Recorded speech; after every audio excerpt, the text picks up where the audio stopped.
Seltzer Time.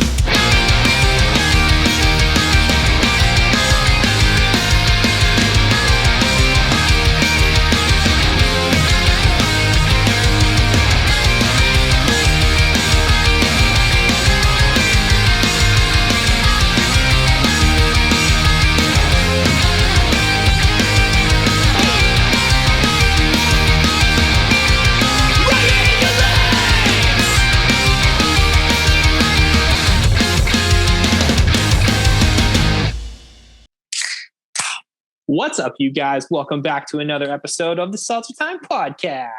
It's your boy Ricky, aka Dick Chuck, aka the man behind the can, Seltzer Time official. Here as always in that conversation accomplice, the man with the hunch about Worcester, Travis. What is crackin', Fizzle Fiends? Welcome back to another episode of the Seltzer Time podcast. And per usual, we are stoked that you're here.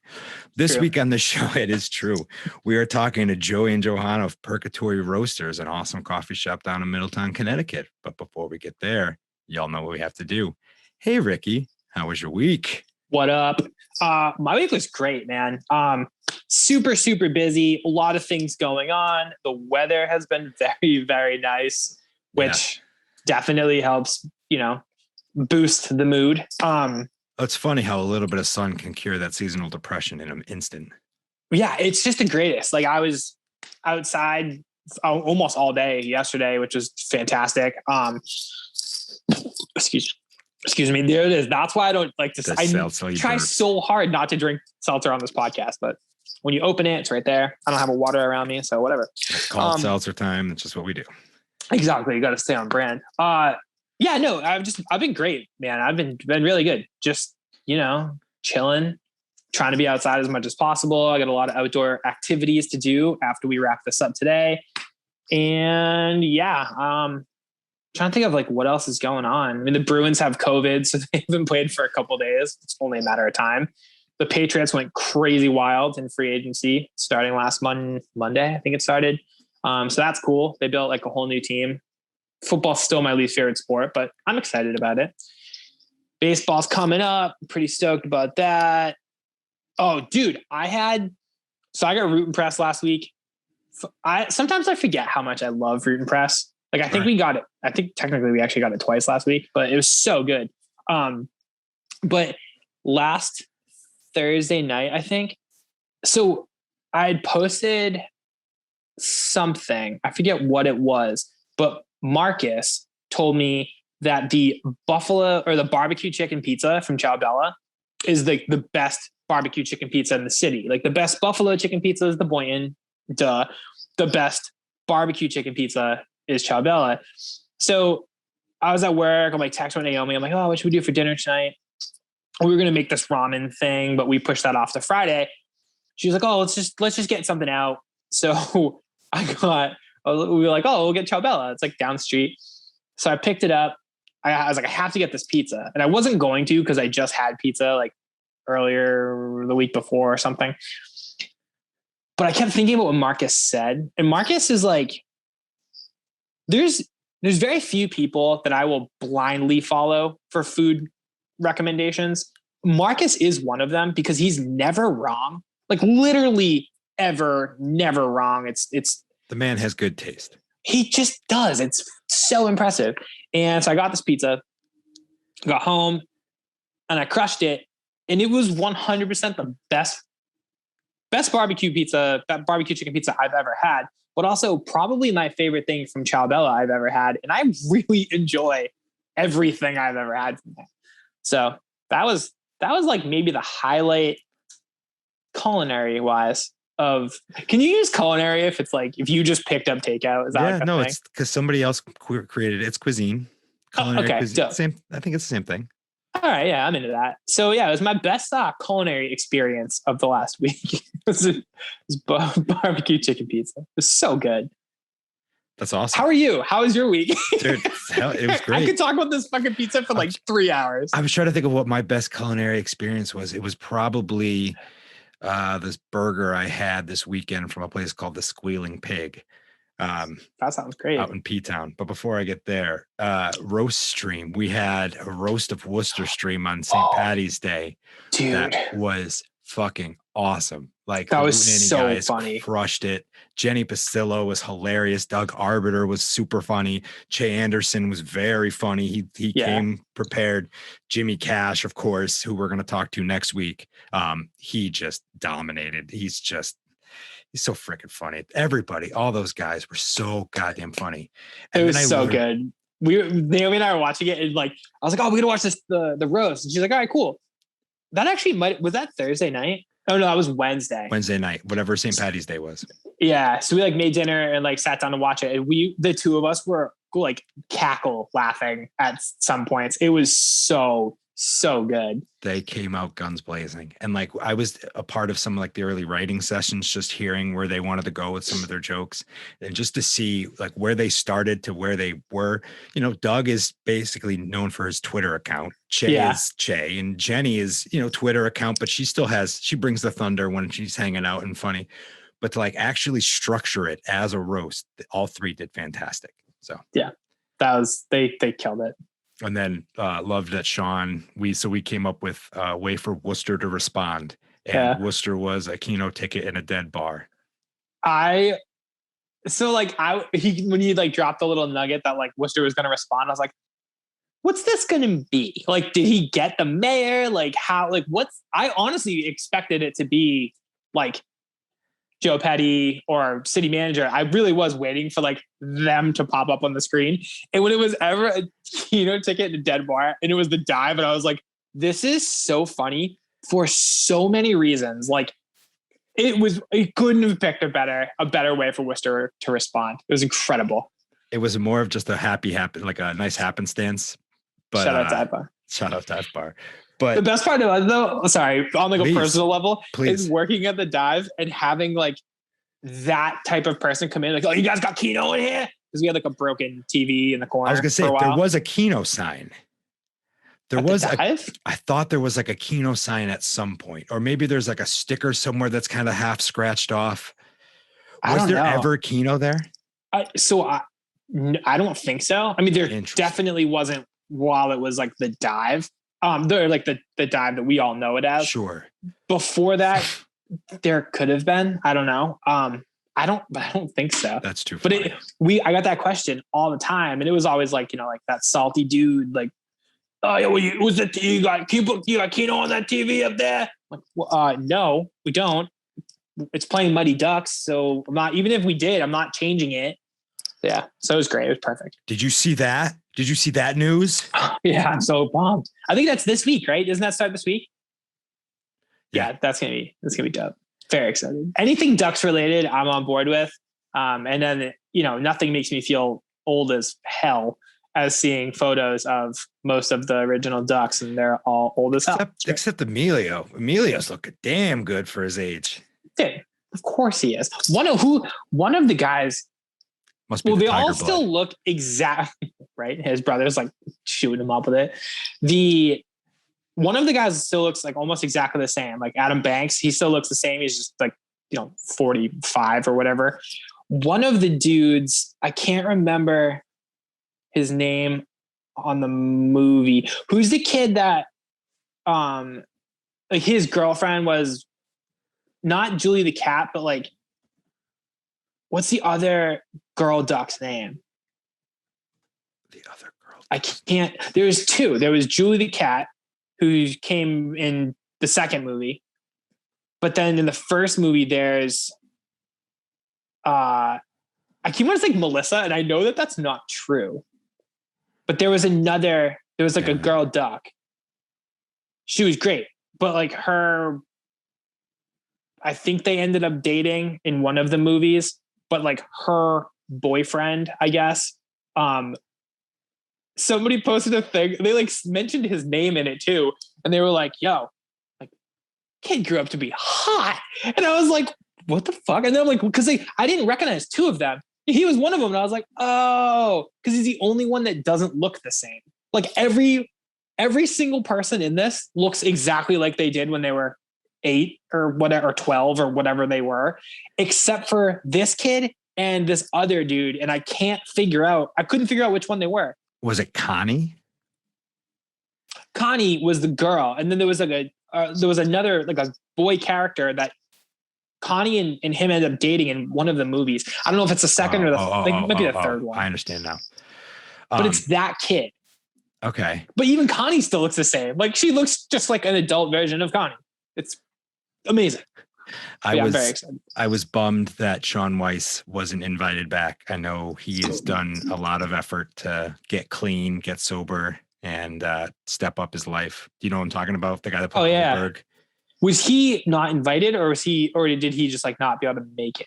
As I understand it, he was not invited. Okay. But he is still on his road to recovery. Yeah. I hope the show does well, and I hope an opportunity for a guy like that who, you know, man, people have talked about childhood stars and like, between that heavyweights, all the stuff, he probably had a really rough life. Well, yeah, cry for him. He has money, but to have that kind of access to money and then to not know how to use it correctly, and then to dip into shit like drugs, like you see some of those photos of him and it's awful. You're like, who the hell is that? Yeah. I think not that I know anything about being a child star, but when I think it's like harder for kids when you play such like this iconic role that no matter what you do, you're always going to be like, that's always going to be Goldberg. Like he can't, and I don't know if that like hurts you getting roles in other movies or what. I have no idea. I'm not an actor. I have no interest in being an actor. But I'm also definitely too old to be a child star. It sucks. But I don't know. I feel like you kind of see more of that type of path that kind of happens. I feel like not a lot of child stars on that level go on to like chill out. Yeah. No, although the rest of the Ducks did pretty well. Like they seem to be fine. Like I don't know what they do, but Josh Jackson's the only one who kind of and Keenan, obviously. Keenan more than anybody, but that was the second one.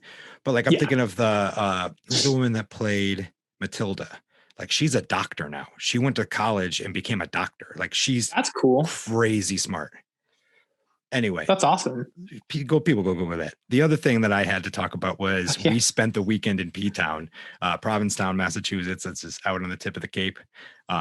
And it was fucking awesome. Like it was so awesome to spend time out there off season because we got to like walk around without all the extra crowds. We got to, not all the restaurants and all the stuff were open, but we got to experience some of the places that were. We got to talk to some locals. Like it was super, super cool. I got hit on, you know, so I went and picked up our food. Congrats. And you know what? It makes you feel good about yourself. Regardless You might be the only person I know that's been hit on in the last year.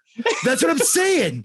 Like it was a positive interaction with another human being. That's awesome. So I have this big bag of food and I'm bringing it back to the place we're staying. And some guy looks at me and he's like, "Oh, where are you heading with all that food? You eating all that by yourself?" I'm like, "Nah, my wife and I are about to have dinner." And he goes, "What a shame." And I'm like, I came back, you know, with a little strut in my step. I'm like, "Hey, Sarah, you'll never guess what happened." Yes. So, I'm a happily married guy, but it makes you feel nice. Oh yeah, it's the best. I haven't been down to Provincetown in like forever. I don't probably like 15 or more years. We used to go to the Cape all the time when we were little kids. I had a lot of uncles and aunts and stuff that lived out there. And I remember just going to Provincetown one time, super, super young. I just remember getting a lot of candy and that was kind of it. But like the candy shops. Yeah. I just remember like a lot of candy, but which like still my lifestyle.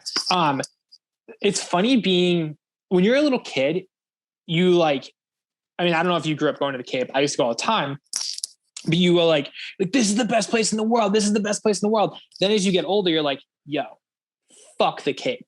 It sucks. Everybody's annoying. There's too many people. Everything's way too expensive. Again, there's too many people. And then what's that noise? That's weird. As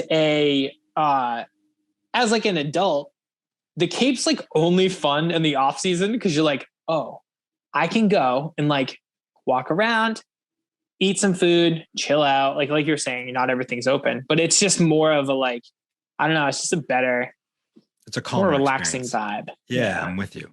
Although P-Town is very much not like the rest of the Cape to me. The rest of the Cape is mostly that, very boring. Yeah, P-Town's sick. Well, that's exactly it. I could still go to Provincetown in the middle of the summer because of all the culture. And like I wanted to be able to walk into the galleries, and I wanted to be able to. We're just not there yet, which I get. Yeah. I fucking get, and we'll get back there. But like, it was fun playing pretend for a bit with Sarah and picturing a life out there. Maybe we can retire to the Cape and open up a store and sell knickknacks, and who knows? You know what I mean? Life's long, and I like the culture out there. I like the vibe. I like the people. Everybody's really chill. So that's how you know you're getting old. You just use the words, maybe we can retire to the Cape. Fuck. All right. Kid gets hit on one time and he's like, we're retiring here? We are fucking buying. That's amazing. Did I just learn something about myself? All right. Well, while I contemplate these life lessons, you guys enjoy this interview with Joey and Johanna. What's cracking, Fizzle Fiends? This week on the show, we are talking to Joey and Johanna, co-owners and co-founders of Perkatory Coffee Roasters in Middletown and Southington, Connecticut. Thanks for coming on the show, guys. Thanks for having us. So it's a little different than our normal guests because you guys fall outside the Worcester spectrum. But Joey and Johanna and I have been friends for quite a while now. Johanna and I feel like we were talking about this right before the show. There are people in this life or in your individual lives that you feel destined to run into. And so Johanna, for me, is one of those people. In high school, her dad was my homeroom teacher. And so like freshman year homeroom teacher, Mr. Romajali, is just sitting there at the front of the class taking these phone calls. And I'm like, what the hell is this guy doing? He's always on his phone in the morning. He's talking about orders. He's talking to this guy and that guy. I genuinely thought he was like a drug dealer or something. Like, turns out he just ran a haunted house, which I also worked for years. And then that grew into college and I met this kid, Matt, and it turns out that Matt also went to high school with Johanna and knew a lot of the same people. So it was just like, I was destined to become friends. And it's been really freaking cool to watch your interests grow and the two of you grow this business into a fantastic coffee offering that is now a destination to go check out. It's a long way to introduce how the hell we got here, but how did you guys decide that you wanted to get into coffee and do it differently than everybody else? Well, I was in coffee for a long time already. I'm going to drop the S word. I worked at Starbucks for like 10 years. Yeah. Me too. And actually, it's a really great job. Benefits wise and pay wise, they're a good company to work for. Anyways, so I've always really loved coffee. Joe and I met in 2014 and end of 13 and started dating. And on our first vacation together, we went to Southern California. A lot of places do brewery tours or vineyard tours. We wanted to visit coffee shops and coffee roasters. So we were getting into our own kind of unique brewing methods at home. And we thought that would be a fun thing for us to do on our first vacation. So we visited a bunch of them, James Coffee in San Diego in particular being one of them, because we are also fans of his band Angels and Airwaves. So that was our first stop. And his space is unlike any other coffee shop we've ever been to. It's huge. He has different vendors inside. It's just a totally different vibe. And something just happened. We just looked at each other and we just said, we need this. Our community needs this. Connecticut needs this. And we are the people that need to do this. Yeah, it was partly like a thing that, we needed to do it. We felt that we wanted it, something like that in Connecticut. So between that, she had this like the Starbucks coffee brewing experience. I didn't have any formal coffee experience. I had a lot of restaurant experience in the past. I had a lot of small businesses growing up, like, doing landscaping, whatever. I always wanted to own my own business. And then David Kennedy, he was big inspiration for all of this with James. And I just fell in love with the process and everything. And doing it with her is even better. It's like, best of both worlds. So that's so rad. So David Kennedy was also in Boxcar Racer, which is like easily my favorite, like non-Blink project. And yeah, I'd followed James forever. Like I loved like their photos, everything about them. Everybody I know that went loved their space, loved their coffee. And for some reason I never got it. And then when the pandemic hit, I remember buying a bag of Armino from Crust, like the day that things started to shut down. And then when that bag, and like when I was done with that bag, I ordered a bag of James because I was like, oh, I'm at home. I can order coffee from anywhere in the world, which I can do anytime. It just like made more sense to do it when I couldn't easily go get coffee. So yeah, I got my first bag last year, and I got I got a mug, I got a glass, like a pint glass. Those are like my two favorite drinkware things. My girlfriend thought I was crazy. She's like, wait, what are you doing? I'm like, no, I have to try this coffee. So it's so cool that you guys like use that as inspiration. So, he has a great brand. He made a really great business. We loved it. So we just came home and we literally stopped everything we were doing and just focused on this. We started like coming up with business ideas, like business plans, stuff like that. And then one night we were sitting on the couch and I just looked over and I was like, hey, I just ordered roasters, so guess we're doing this. You ordered the roaster before you knew how to use it? Yeah. Well, he was that before we learned from Kenny? Yeah, we kind of had some coaching from like a family friend of Joe's that really barely knew what he was doing. So a lot of it was Joe's own, research. Yeah, he taught me enough to get myself in trouble. And I kind of just took the reins from there and I still do a lot of constant reading and research and learning the best profiles for the coffee and everything. And I still want to learn more. It's just the thing. I'm like a sponge. I just want to know as much as possible. Like I want the coffees to be, as flavorful as possible, as unique as possible. Back to the James thing. He does a lot of light roast. I think all his coffees are light roast. And we tried doing that when we first opened, and people didn't quite get it out here. Yeah, I don't think it's really hit the East Coast yet. So we recently released our dark roast blend and called it New England blend because of that. Because everyone just wants the dark roast. Yeah, New Englanders love their dark roast. We still do a lot of light roast. I don't get it. Once I understood that the lighter roast meant more caffeine, it literally just changed the whole game. Or understanding that dark roast means burnt. Like it doesn't literally mean, but you are cooking it longer. Yep. Yeah, and I think that's something we really hope to, we have such a huge space in Middletown, the roasters here, and once things start opening up and we are able to, we'd love to have kind of like tastings, classes, because that's part of why I love this job. When people come in and they have questions, I love talking to people about coffee. It's a lot of people think they know coffee, but then once you get talking to them, you really blew their mind with what you just told them. And I love that. Again, Perkatory, we wanted this big space. We wanted a really chill, comfortable environment because we love talking to people. I'm such a talker. I love talking to people. So, I'll end up with a line out the door because I'm talking to someone for 20 minutes about this particular coffee. So, I'd love to, when things open up, have tastings, and I love doing food pairings, and do more of that stuff because, we have this great space and I'd like to utilize it to, expand everyone's knowledge about coffee. It is a fantastic space in Middletown. If anybody listening to this hasn't gotten a chance to go down, right there on Main Street, real easy to find. Cool building too. It's like an old factory building or old mill building. It almost looks like. So how long did it take from purchasing the roaster to actually opening up the front doors of Middletown? 8 months. 8 months, I think it was, right? Yeah, we about March, 8 months. And then, no. Yeah, 8 months. Yeah.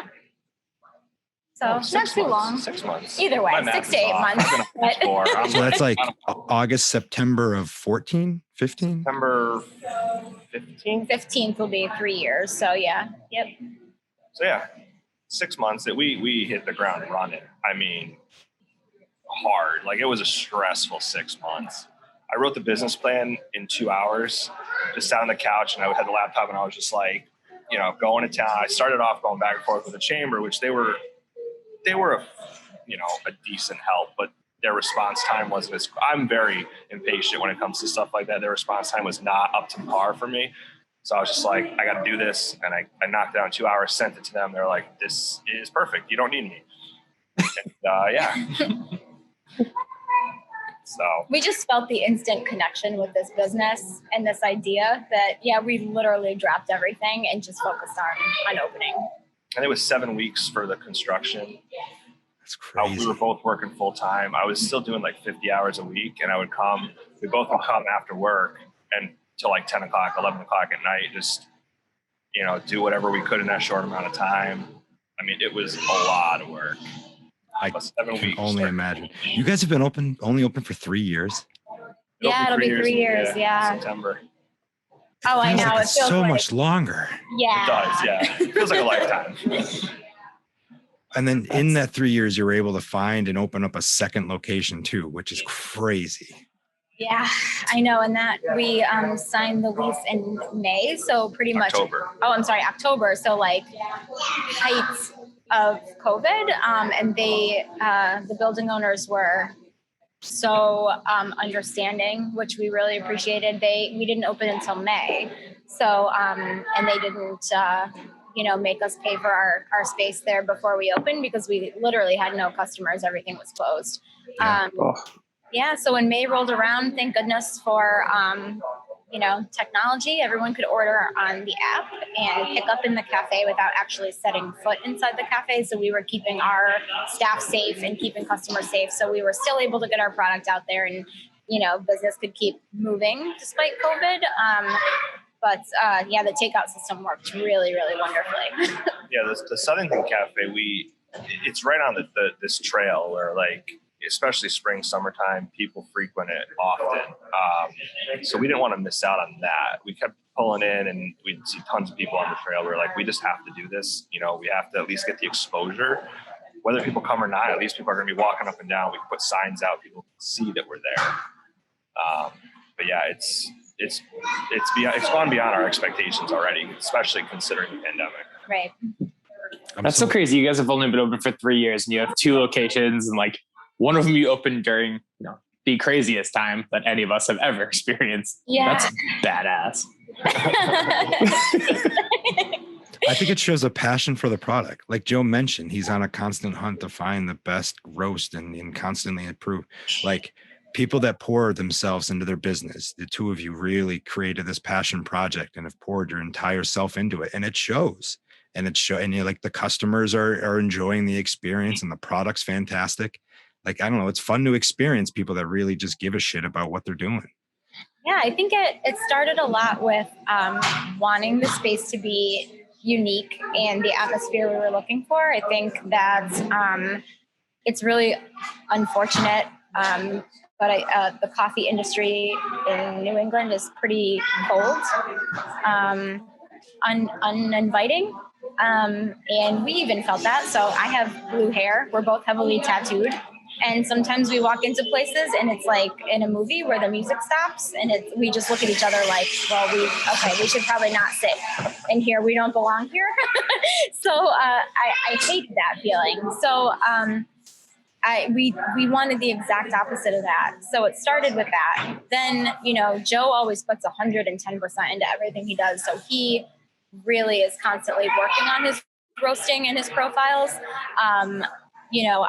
We're also getting more involved with the distributors that we buy our green beans from and the relationships that those distributors and even ourselves now have with the farms that the beans are coming from. And, we'd love to take a trip even to Colombia. I can tell them about Colombia. Yeah, so we bought this woman, Colombia Portilla is her name. Our farm is Los Pinos. And we built this relationship through this guy who, I guess he's like an intermediary where he helps these farmers get, their beans sold. Instead of going through like a big company, he's just this one guy, I think it's like him and his wife. And they go around to roasters and try to like build that relationship with farms for the roaster. And we found this one coffee that we just love. It's our staple. It's in our shop blend. We sell it as a single origin. And so it's a micro lot. She only has her like full harvest when the beans are ready or the coffee's ready is, I think it works out to be like 20 bags. So it's 20 bags of 100, I think it's 150 pounds. We ended up buying her entire harvest. Like we did like a contract where, you know, we're the only ones that have her coffee because we liked it that much. And it's such a good, it just tastes so good that we didn't want it. And what happened was in the past, we kept having to switch it up. Once her lot ran out, I'd have to find a different coffee that was like as close as possible to that. And I don't, especially like the blends, I try to keep those as similar year round as possible. But I understand that because we buy micro lots, you know, quality of the coffee coming from the farms is higher because, you know, anything in smaller amounts, quality control is much easier. So yeah, they offer this program where you can go down and they'll, you know, for a set amount of money, they'll put you up in like a hotel. You just pay airfare.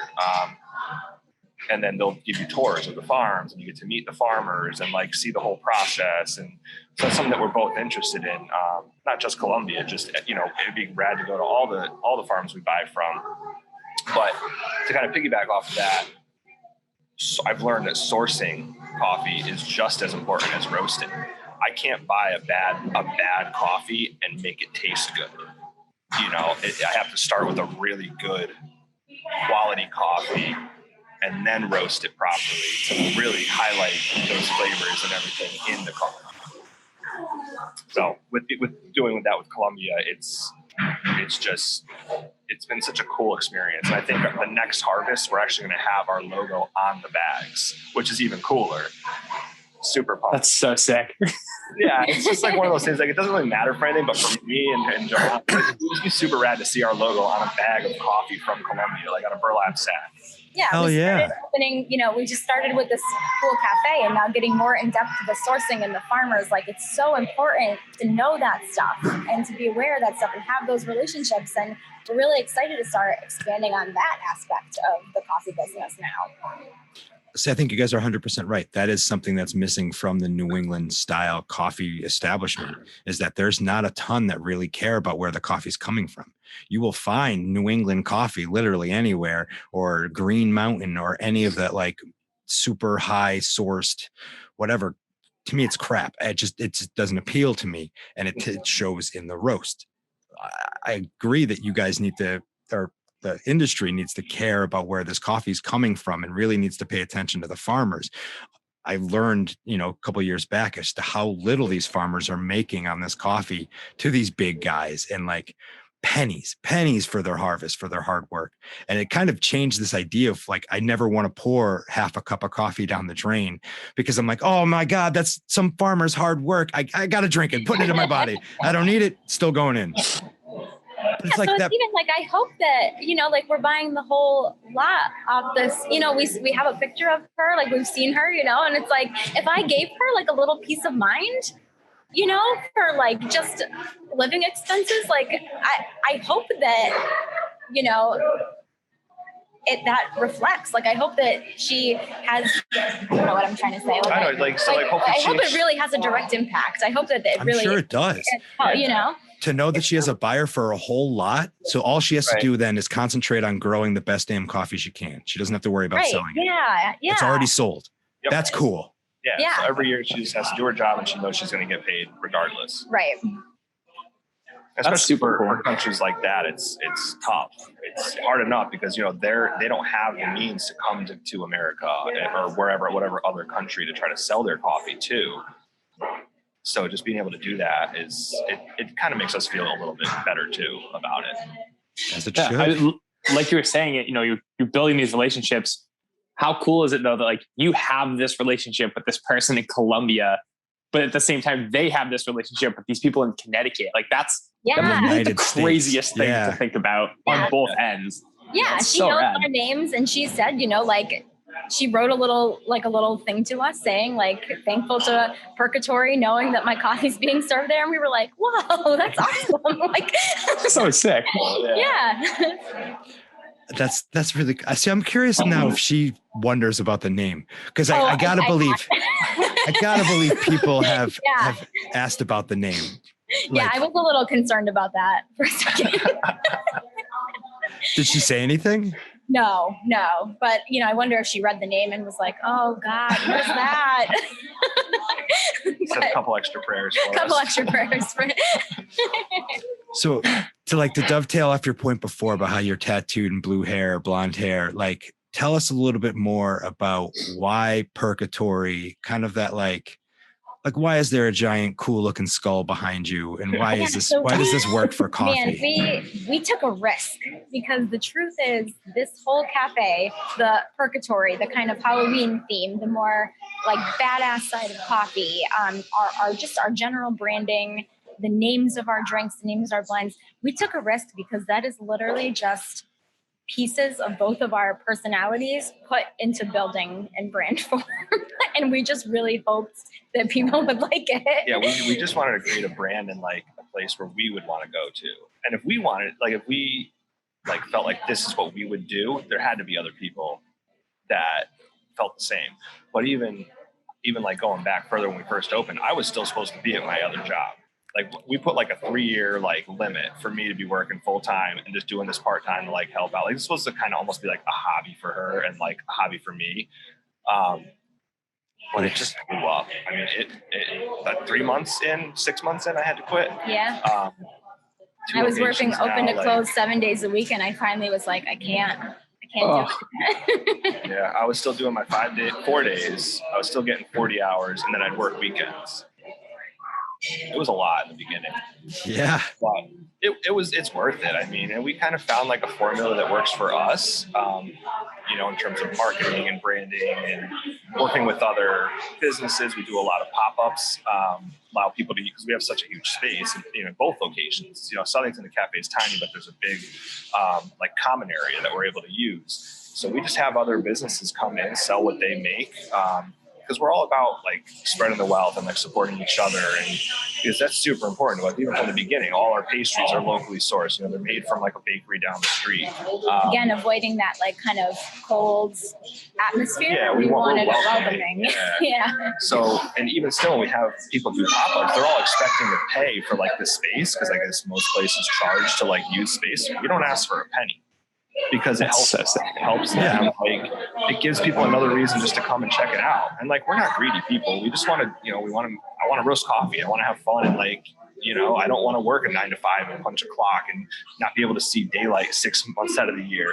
Another huge motivating factor for us dropping everything we were doing and opening this. We were so miserable at our jobs. And this has just been, we feel so grateful and so blessed and happy to be here and doing this together that we literally just want to spread that to other people. Yeah. I mean, and that's kind of the point that I was getting to. Like, yeah, it looks like a coffee shop that's somewhere between a skateboard shop and a tattoo parlor, but just because it looks that way doesn't mean it feels that way on the inside. And looks might be deceiving because it's one of the most warm spots I've ever had the pleasure of stepping into. I'm sure the listeners can hear the children in the background. Like, this is clearly a family-centered place. Our customers are just walking by and saying hi and talking to us. We're like, yep, hello, we're busy. Sorry. But that's exactly it. I keep seeing you like throw the like nod. Like the guy that just walked by, the funniest story, his name is Bill Duda, believe it or not. I don't know. Yeah, that's awesome. Like, is that Travis's like uncle or something? No, we were like, huh. I wish. I don't know very many of the Duda sides, but he must be cool because Duda's. Oh, he's a great guy. Yeah. Great guy. That's awesome. So that's super cool. Go ahead, Ricky.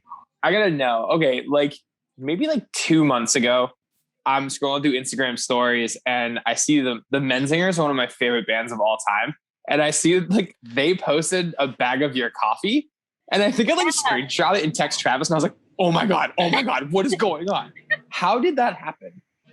So our one of our OG baristas, Jared, who is a musician, Jared Knapper. You can check him out on he's on all the platforms. Go check him out. No, he's great, and he is also a skater. He loves our theme. He has a full-time job. It's a part-time gig for him, but I think he's here because he just he loves it here. So he tries to find his own unique ways of helping us out. So he's a Menzingers fan. He's a Chris Carrabba fan, a Brian Fallon fan. So he said, "Can I just send some some pounds of coffee to some people? And I said, yeah, why not? Who's gonna say, what's it gonna hurt? And then all of a sudden, the men singers are posting it. Chris Carrabba's posting it. Less Than Jake. That's so sick. Contacting us, and we were like, oh wow, okay. So we just kind of let Jared do his thing, and we thought he would just maybe get like a quick little thing back, but no. All of a sudden, all these bands are posting about us, and it was like very unexpected, but very cool. Yeah, there may be some collaborations in the works with some of those. Yeah. I did see something about a Less Than Jake. Oh, So, yeah, no, Less Than even Jake. aside from that, we have a couple other collaborations that are like nothing set in stone, but we're working on a couple. So Less Than Jake. That's very exciting. Yeah, the saxophone player, JR, who's the nicest guy I've ever met. He just happened to come into the cafe one time. And again, I'm working 7 days a week, open to close. I'm pretty tired and just going through the motions. And, he came in, we just started to talk. We had just gotten cold brew growlers in with our logo on them. And he's just talking to me about how he likes cold brew. He buys a growler. I'm like, oh, this is my first growler sale. You're the first one. Like, this is great. And he's like, yeah, talking about different coffee shops in the area, and that he likes to visit when he's not on tour. So of course I said, what? Who? So I said, oh, what do you do? He just goes, oh, I play saxophone in Less Than Jake. And I literally choked on my guts. And I've been listening to Less Than Jake since I was in middle school. Oh, she texted me. I thought someone died. I really had, I was at work. I really kept it together in front of him, but I was dying inside, so we just got to talking, and, he would just come in every once in a while, and it was kind of high thing. And then one day he emailed us and said, how would you guys feel about doing a collaboration with Less Than Jake? And I think I literally answered his email back with, oh, fuck yes. Like, we're doing That's this. what you answer that email with. Done. Yeah, like, that's the only proper response to that question.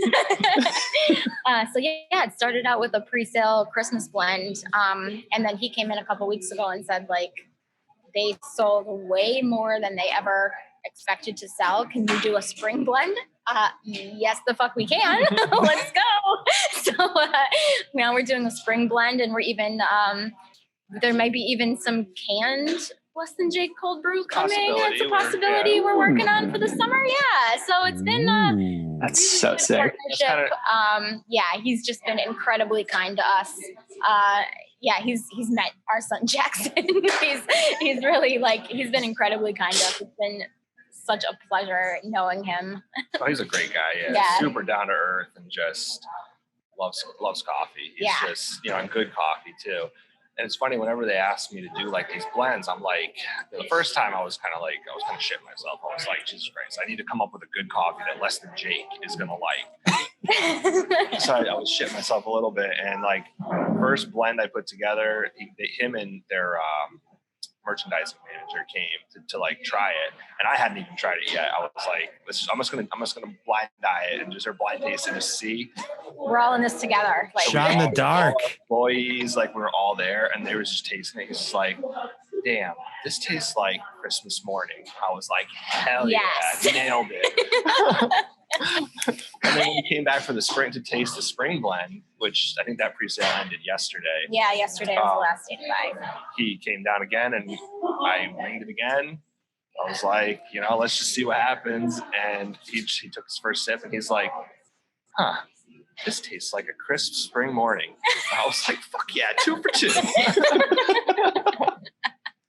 I love how you're so good at roasting. You're able to put seasonal flavors together that I'm not sure what a crisp spring morning tastes like, but hearing those words, I'm like, oh shit, I kind of can taste it. Yeah. Yeah, it has just a hint of floral, a hint of kind of citrus. It's bright, and then it has a graham cracker sweetness to it. It literally is just like spring in a cup. Yeah, it's really good. Sounds delightful. Lovely. That's so sick. I love hearing stuff like that. I mean, putting aside the fact that Less Than Jake is a band that completely changed my life. That's still so rad the way that all came together. Introduction to ska, that's wild. Yeah. Same. I mean, the Bosstones are probably my introduction, but like, I'm pretty sure JR plays with the Bosstones too sometimes for their like holiday show. Yeah, possibly, because they had their trombone player was at the last show we were at. Really? Yeah. So I'm sure that they kind of probably all hang out and jam together. Yeah. So sick.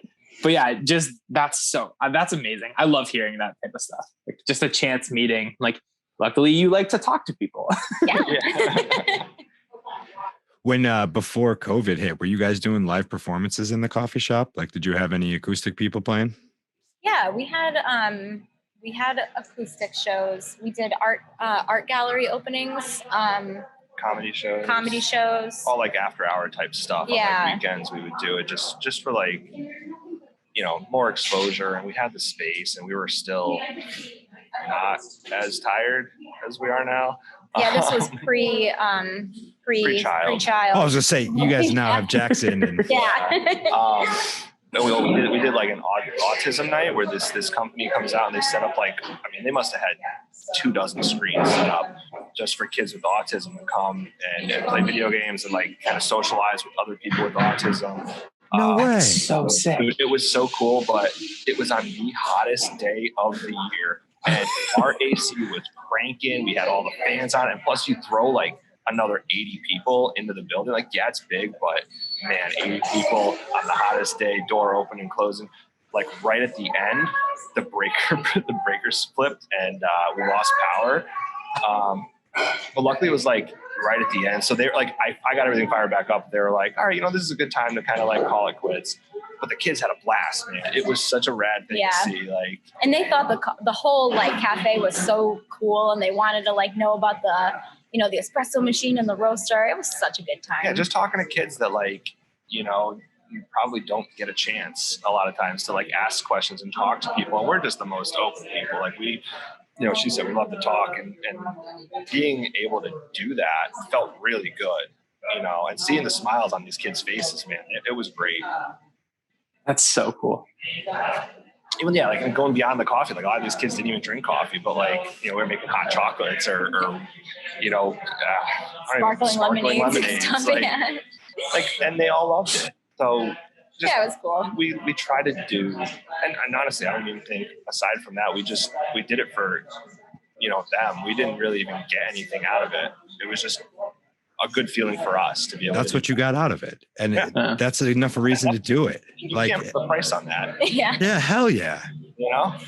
I'm a big fan of the saying that like, if you get money, don't build bigger walls, build a longer table. And that's exactly the type of attitude you guys are approaching this business with. And that just makes sense because you may not have gotten anything in that night, but I'm sure you created this amazing experience for all those kids, all those 80 people. You got to believe it resonated with some of them, and you've seen them back. You must have. Oh, yeah.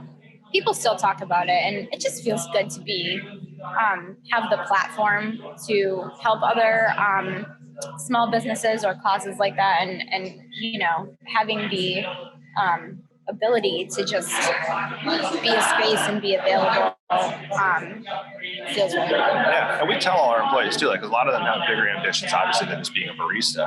A lot of them, they want to open their own cafe one day, and we've always said from the start, like, listen, if you are ready for that step and you want to do your own cafe, like, we are more than willing to help you along the way, guide you in the right places, get you in contact with the people you need to be in contact with to make that dream come true. Like, because no one helped us. We had zero capital when we started. We winged it, basically. Sweat equity and So, we kind of want to pay that back, and we're not sitting on a pile of coins or anything ourselves, but we want to be able to, just help out. That's so rad. I love that. That entire mindset. Like a lot of places, I feel like if you work there, I know Starbucks is a completely different world, but from working at Starbucks, if I was ever to like, I want to open my own cafe, I feel like I'd be met with you can't use our recipes. You're not allowed to talk about anything. And I know that, we're talking completely different worlds, but it's just so rad that you guys have the absolute opposite mindset. You're down to just even if all you can give these people is knowledge of what to do or a single contact, that's such a huge thing. Yeah, we just want everyone to win. We got treated badly by enough other coffee shops when we were opening that we don't want to ever make anyone else feel that way. I think we weren't taken seriously because we have kind of a sillier outlook and attitude on things. Now that we are serious about our product and of course we care, but we just have more of a carefree attitude and our brand is different. And I think just a lot of people didn't like that, which of course we expected, but we didn't want to pass on that negativity. We've we almost got kicked out of a cafe for taking photos in there because they knew who we were. And it was just to post on our social media and say like, hey, visiting this place, which we do with other local places. We, if we're somewhere in town eating dinner or having drinks or going out for coffee, I put it on Perkatory social media just to, I don't know, why not, right?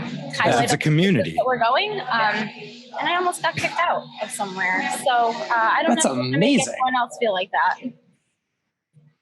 That's somebody that doesn't understand the greater picture, and that people go to more than one place. Like there's no shortage of places to buy coffee. Right. Oh, there's more than enough coffee for all of us. People too. Yeah. And that's someone I was like, there's 3.5 million people in Connecticut alone. Like more than enough people to drink coffee. It's fine. But it's also a culture. It's a culture that understands that they're searching for the best cup that they can get in their perimeter. It's much like craft beer in that way.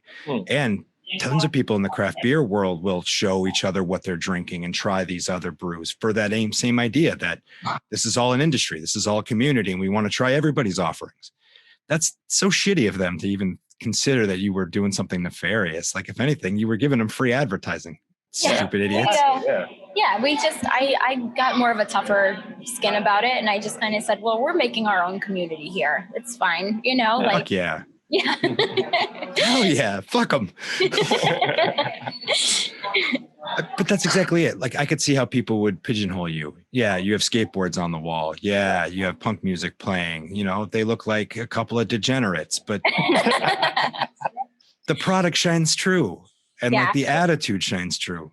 And you're now hooking up with, so what reminded us to kind of talk to you guys was that you hooked up with our friend Pig Out, Mandy from Pig Out, and had her down there making Pop-Tarts and stuff. And that was super cool. And I think it's so rad that you guys are still finding new opportunities for, small businesses, these pop-up businesses, and providing these options for people.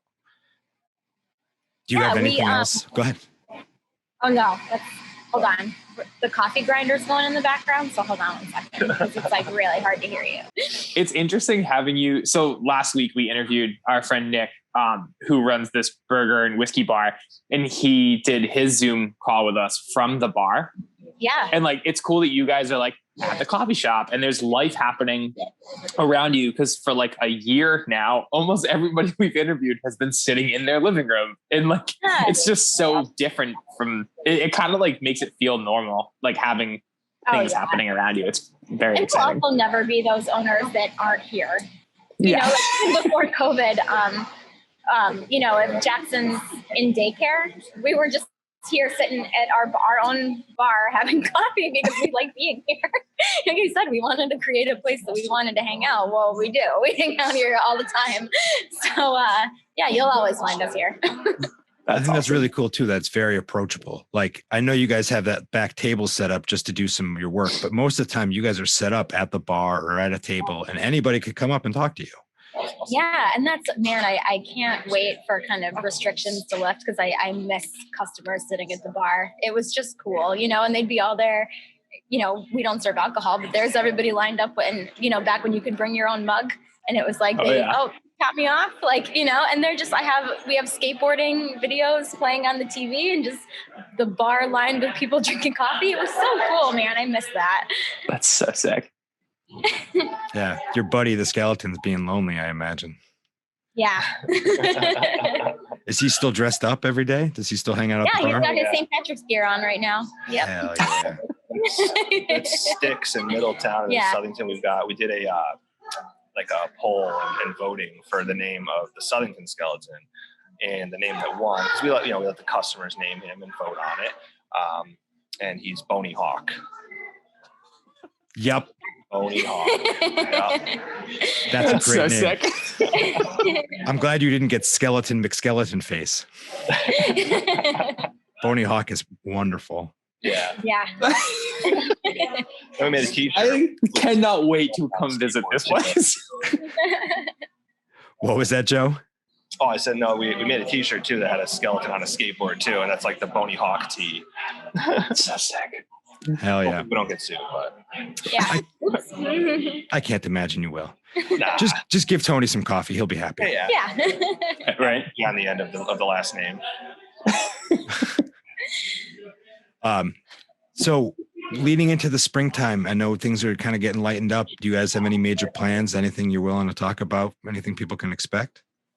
Yeah, so I just kind of reached out on Instagram for any local artists and vendors that wanted to set up. So starting this weekend, we have a vendor one day in Middletown, one day in Southington, every weekend right now until the end of June. Cool. So then pretty soon I'll be opening up into, the summer and then again into the fall. So we have some really, really cool, very popular pottery company, Forbidden Forest Art. Check them out on Instagram. They make very on-brand pottery for us. I have some very cool skull mugs from them. Cool. So they'll be setting up, a bunch of different really cool artists. So that's every weekend. And then if anyone else is interested, just shoot us an email at perkatoryroasters@gmail.com and we can set you up with another weekend in the summer or the fall. Also going to be starting to hopefully book some, acoustic artists, and we also have new neighbors next door. We have a meadery called Bourbon House next door. So they'll also be having events, and we have kind of a shared outdoor deck area in Middletown. That'll be really nice once the weather starts warming up. And in Factory Square in Southington, there's a bunch of really great businesses in that building as well. Gamecraft Arcade Bar, there's axe throwing. So what's really cool about both of our locations is all the other businesses in both of our buildings it's worth the trip if you're not from the area, They're complimentary. That's awesome. Yeah, there's so much cool stuff to do in Middletown and Southington. We have a bunch of pop-ups coming up. The Less Than Jake collab is going to be coming out soon. And That pre-sale's over. oh yeah, sorry, that pre-sale. Sorry, suckers. You missed it. Pay attention. We might be doing a limited release afterwards in the cafe only, possibly. We're not sure yet. We'll post about it on social media. So people should go to perkatoryroasters.com. Make sure that they're keeping an eye on that. Instagram, Facebook. Yeah. We'll definitely. So every pop-up we have for the weekend, I'll post about it. So you're definitely worth checking out. Yeah, we just picked up a maple bourbon barrel from Litchfield Distillery. So we are going to be, I'm still working out logistics on packaging, but I think I have it nailed down pretty solid. We're going to be releasing a maple bourbon aged coffee. Sounds lovely. Yeah, I'm excited for it. Yeah, they're going to be in glass jars, like very limited and cool. Oh, bougie. I like it. Like maybe 100 jars, 112 ounce jars. Collectors. I dig it. Yeah, it'll have I think if it all goes well, it's going to be like a amber mason jar with our logo laser etched into it. As long as I can figure out everything. I'm just waiting on a couple emails, but a little sneak peek. You guys are to hear it, so. Yeah. We got exclusives. Yeah. Well, Ricky doesn't know it yet, but I'm planning on kidnapping him one day this summer, and we're going to go down and visit Rockwell because there's Fox Farm, but we're also going to drive down to Middletown and check out the coffee shop too, because Can't we wait. have to. Yeah. Let's do it. Make sure we're here. Yeah. Yeah. We'll let you guys know when we're coming down. For people that want to go, so it's perkatoryroasters.com, Perkatory Roasters on Instagram. And was there something that people should know about the website? Something about a discount? So that Travis Duda maybe had something to do with that website, or I wasn't like that. I wasn't trying to look for a plug. Thank you very much. No, I was talking about the code for the listeners. Right. Yes. So we do ship online. All our coffee and code to get 15% off your entire purchase. Seltzer. Nice. Starting as soon as this airs, it'll be ready to go. We do ship out pretty often. I think almost daily or every other day, depending on when USPS decides to show up. So we get it out. I've been the benefactor of some of this mail ordered coffee, and it's tasty. It shows up well within its time, and it's always drank very quickly. It never lasts very long in this household. So that's awesome, guys. So that just, if you didn't miss that, if you missed that, our listeners can use the word seltzer, use the discount code seltzer when ordering Perkatory and get 15% off your order, which is super rad of you guys. Yeah. Yeah. Sorry. I think that's probably going to do us. Anything else we should touch on? Anything else we should bring up? I don't think so. No, I don't think so. Well, this has been great. Yeah. People should go check you guys out. Go take a day trip now that the weather's turning. And thank you very much for what you guys are doing for the community. Oh, yeah. Yeah. Tired but stoked to do it. Yeah. I absolutely know that feeling. Welcome back, everybody. That was super fun. We have been talking about having Perkatory on the podcast probably since we started the podcast. I feel like this year we're really starting to get into that, like, you know, we made this dream list of guests when we first sat down, and we're getting pretty close, I think, to knocking it off, even though we add new ones, I think, daily. But yeah, that was a long time coming. It was fantastic. I can't wait to go and check out both cafes. It sounds like a place that I need to be. We're going to kidnap you this summer for a Connecticut trip. I'm so down. So down. And I also love, I was very excited to talk about the Menzingers thing. And I didn't even know about the Less Than Jake thing. And that was like such a cool story, how they empowered one of their baristas. Like, oh yeah, cool. Send them whatever you want, whatever. And then, you know, things have happened from that. Like I love hearing about that. And then the Less Than Jake thing is incredible. That's one of my favorite bands ever. So yeah, big fan of those two.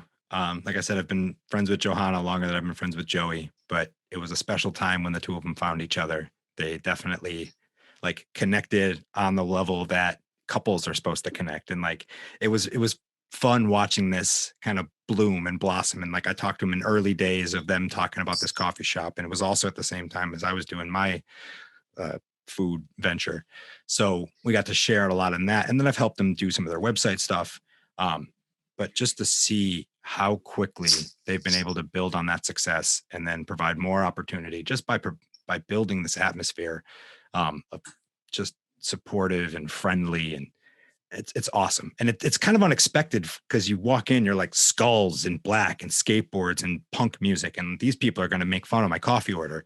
Nope, they're going to get stoked that you're there and smile and hope that you have a fantastic day. And yeah, I mean, now that from working at Starbucks until now, you start to see that's kind of the mentality, I guess, is oh man, if I like good coffee, then I have to be this white collar fucking person, which is not the case at all. The smartest people that I personally know about coffee all roll in that scene. The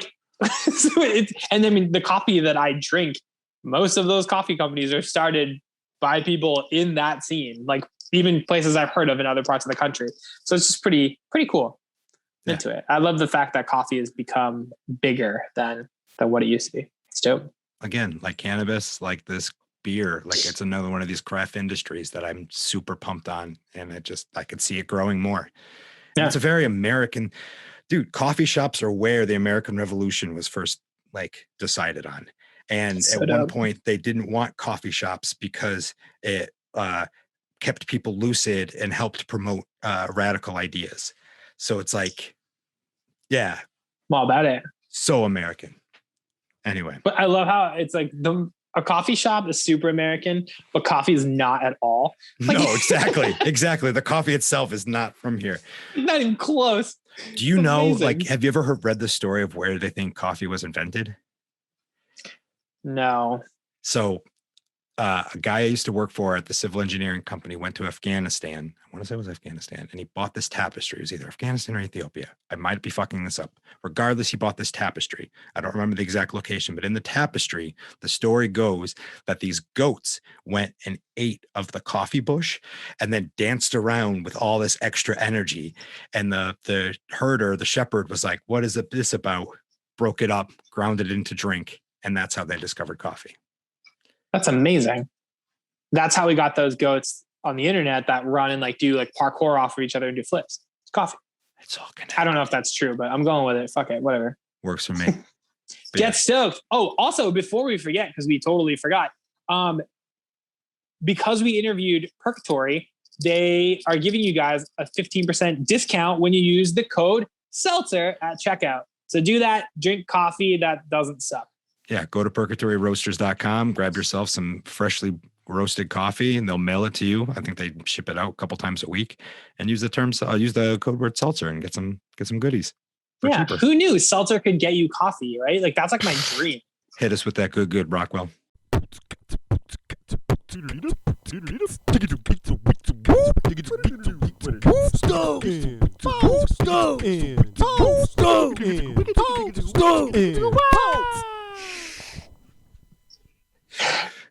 All right, Stoking and a Poking. My poke and stoke are actually connected because much like my phone is connected, not stupid. Anyway, I've been getting a lot of scam calls, like the spam risks calls. We all have. Yeah. I also Tis the season every day. All right. I also get a bunch of emails, which a bunch of crap emails. I also get requests. People fill out my form on hunchbackgraphics.com and request for projects and ask if we accept credit cards as payment. It's all super sketchy. It's all super sketchy. So I started doing a little bit of research on this stuff a little while back. Just this past week, one of my favorite YouTubers, engineer turned YouTuber named Mark Rober, best known for his glitter bomb that he puts out around Christmas time. It's a package that he's put 4 phones in and a glitter thing on top, and it's left out for porch pirates, and the porch pirates open it up, and it's Kevin McAllister from Home Alone, like taunting them inside, and the glitter is this extra fine glitter and it has fart spray and it's all robotic. And then they film people while they open this thing, so they have footage of people that have opened this. That's amazing. Yes. Oh, it's brilliant. He's done it 3 years in a row. Well, Mach 3 has led him to open up into getting payback on scammers, and he's teamed up with 2 other YouTubers, dude. So Sarah fell asleep on Saturday night, and I went down a goddamn rabbit hole of scammer payback, which is this kid Pierogi who uses a voice changer and harasses scammers and like messes with people. And then this other dude who goes by Jim Browning. Brilliant fucking people. Jim Browning figured out a way to tap into the scammers' headquarters, and he has 4 videos plus this documentary that the BBC did on how he had CCTV footage of the scammers in action. That's amazing. This dude, so it's always, and not always, but it tends to be a lot of older people that get scammed out of thousands upon thousands of dollars. So what this dude has been able to do is stop people mid-scam and like protect this money. Now they're figuring out ways to send this glitter bomb package to the scammers to cover them. Ooh. It's just, I'm into it. It is wonderful. What's the kid's name? What the original? Mark Rober. Oh, okay. Mark Rober used to work for NASA. Okay. He's brilliant. He did a squirrel parkour thing in his backyard. That's dope. I was listening to a podcast a couple weeks ago with this kid who was an engineer who became a YouTuber. It's somebody totally different. But when you first said it, I was like, is it the same kid? Different person. They're probably friends though. I mean, they're Josh Richardson, something like that. I feel like I know that name too. Oh. Anyway, this stuff is super interesting. This Pierogi kid from Scammer Payback, he has figured out ways. So like they set up a fake desktop, which they connect to. They try to like set up the connection, try to get to his files, but there's no actual files because it's a fake computer. In the meantime, he's now back-ended that connection and gets into their machine and deletes tens of thousands of their files, of their personal picture files, of like just wipes their computer clean. That's amazing. It's incredible. It's incredible to watch. It's technically illegal, but what they're doing is illegal. So it's awesome. I'm both stoked and poked about it. Check it out, people. I'm both stoked and poked about it. What do you got for them? That's lovely. All right. So my poke this week is the fact that I genuinely can't seem to finish any projects I have going on across the board, whether it's like did my taxes, I dropped those off. And then like 2 weeks went by, I didn't receive anything or a phone call or anything. So I called like the tax guy that I go to and I was like, hey, like, what's up, man? And it's because like last year, obviously I was on like unemployment for a little while during COVID lockdown. And so they like filed my taxes, but then they have to refile them because of the new bill that passed where they're like doing stuff. I don't know. It's whatever. But yeah, so like that's still going on. I've got a bunch of other things happening that are like 80% done-ish. And then yesterday I was like, oh, it's super nice out. I'm going to put together, shout out Caitlin and John. They got us this fire pit when we first moved into our house, but we didn't need it at the time. Naomi's brother's fire pit was here still. So we were like kind of using that for a minute. But so I was going to put it together yesterday to like, have people over and have fires and like, 'tis the season for that. And I got like halfway through it and I was like, the sun's going down. I had other things that I had to do. And I was also just, my patience were done. I don't have a lot of patience for like little things, like little screws and shit like that. So, so like if things start to go off the tracks, I tend to get pretty frustrated, like pretty quickly. And I would like set back a little bit, like get a seltzer, get a beer. I was like rotating between. Smart. And then it finally just got to the point where I was like, I'm done. If I don't get this in the next 2 minutes, I'm going to send it flying all over the yard. Nobody has time for that. I don't need to do that to myself or anybody. So I walked away from it. I'm going to finish it after this phone call or after the Zoom. So yeah, I don't know. I'm just like, I would just like to get one thing done. Maybe like completing one project would be really lovely for my mental health. My mental well-being would be vastly improved. You're in our thoughts and prayers. Thanks, man. I really appreciate that. I'm sure I'll post about it at some point somewhere. My stoke is, so I'm really excited about the fact that the weather is getting nice and I'll be able to like be outside more and like be by the pool and doing all these things. I started putting together these playlists like I always do, but I'm like really kind of dialed in on 3 of them. And one of them I started last year, but I literally haven't listened to it. I just threw it together and I never touched it until yesterday.